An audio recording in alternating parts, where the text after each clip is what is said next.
Hello everyone, welcome back to the another video. तो आज की वीडियो में हम करने वाले हैं relationship between equilibrium constant, reaction coefficient और गिव्स फ्री एनर्जी, जिसको हमने थर्मोडायनेमिक्स वाले चैप्टर में करा था।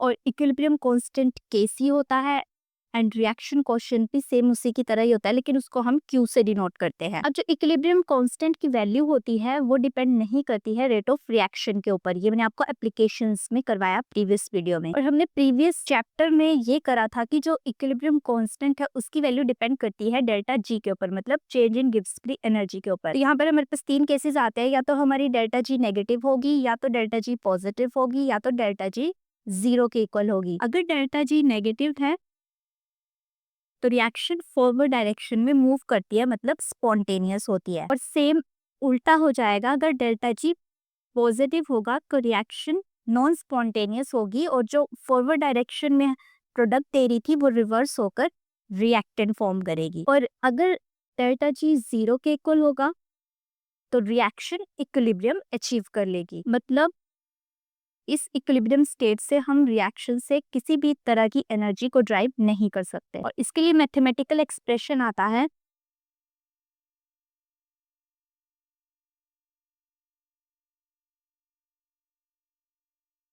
ये गिव्स फ्री एनर्जी का ही एक्सप्रेशन है, जिसमें ये हमारी change in gives free energy normal है, ये स्टैंडर्ड गिव्स फ्री एनर्जी है, change in standard gives free energy. और हमारा गैस कांस्टेंट, टी टेम्परेचर और नेचुरल लॉ क्यू, हमारे पास रिएक्शन कोएफिशिएंट। अब जब डेल्टा जी हमारा इक्विलिब्रियम पे होगा तो ये जो हमारा क्यू है ये इक्वल टू हो जाएगा Kc के, मतलब इक्विलिब्रियम कांस्टेंट के। तो ये रिएक्शन हो जाएगी हमारे पास सेम एज इट इज, ऐसे यहाँ पर आ जाएगा K इज इक्वल टू 0। अब डेल्टा जी तो हमारे पास 0 है, तो delta G note minus R T. और अगर नेचुरल लॉ को करूँ मैं तो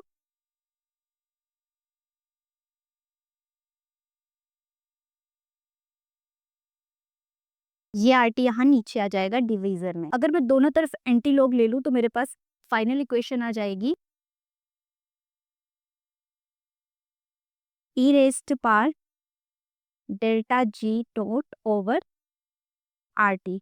ये एंटीलॉग में ये वाला एक्सप्रेशन जो है वो ई रेज टू पावर में चला जाएगा। अब जैसे हमने ये डेल्टा जी देखा था कि डेल्टा जी नॉर्मल अगर पॉजिटिव होगा तो रिएक्शंस कैसी होगी, और अगर नेगेटिव होगा तो कैसी होगी, वैसे ही हम यहाँ पर देखेंगे कि अगर ये वाला डेल्टा जी नेगेटिव जो ई रेज टू पावर में है, ये अगर पॉजिटिव और नेगेटिव होगा तो रिएक्शन पे क्या इफेक्ट पड़ेगा। अगर delta G note less than 0 हुआ तो ये वाली इक्वेशन, ये वाली टर्म हमारे पास पॉजिटिव हो जाएगी, जो हमें ये बताएगा कि रिएक्शन स्पॉन्टेनियसली हो रही है और फॉरवर्ड डायरेक्शन में मूव कर रही है। अगर इसी को मैं रिवर्स कर दूं तो ये वाली टर्म जो है वो छोटी हो जाएगी, मतलब ये नेगेटिव टर्म आएगी। तो अगर ये नेगेटिव टर्म आएगी मतलब रिएक्शन ऑपोजिट डायरेक्शन में मूव कर रही है, फॉरवर्ड के बदले बैकवर्ड में मूव कर रही है, और रिएक्शन हमारे पास नॉन स्पॉन्टेनियसली हो रही है। अब जैसे एक एग्जाम्पल लेते हैं, हमें यहाँ पर डेल्टा जी नोट की वैल्यू दी गई है 13.8 किलो जूल पर मोल। हमें फाइंड आउट करनी है Kc की value eight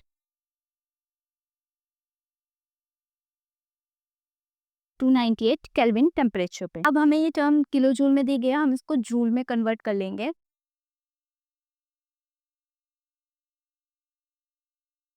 multiply by 10 raised to power 3।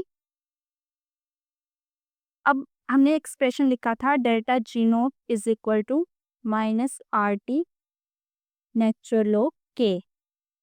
अब इसमें हम नेचुरल लॉग के की वैल्यू निकालते हैं। अगर मैं नेचुरल लॉग के सी को एज इट इज रहने दूं तो डेल्टा जी मेरा ये इसके साथ डिवाइड हो जाएगा।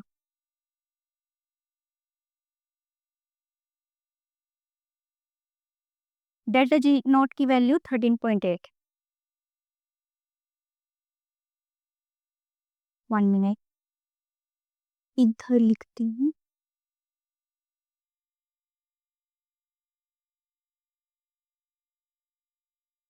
आर हमारा गैस कांस्टेंट 314, जिसकी वैल्यू होती है, मैंने आपको बताया था इसकी वैल्यू कांस्टेंट होती है 8.314 joule mole inverse kelvin inverse. और टेम्परेचर हमारे पास आएगा 298 केल्विन।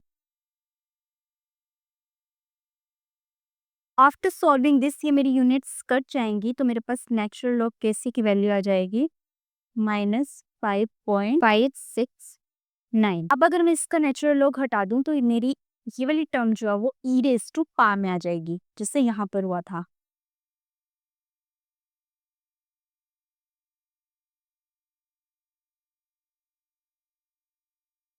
जिसको सॉल्व करने पर मेरा फाइनल आंसर आ जाएगा